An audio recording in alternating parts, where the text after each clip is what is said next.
Hello, in front of me I've got Black Shark 5 and Samsung Smart TV.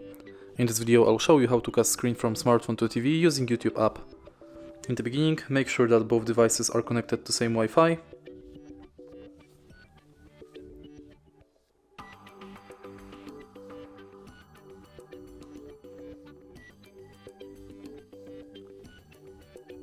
And now enter YouTube app.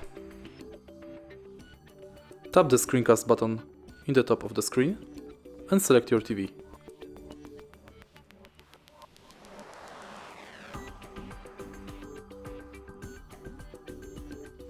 Now when both devices are connected, you can play any music you want via YouTube on your smartphone.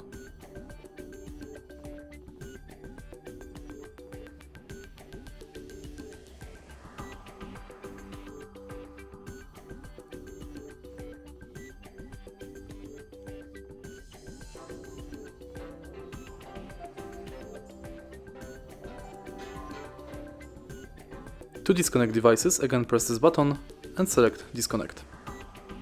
And that's it. If you find this video helpful, please leave a like, comment and subscribe.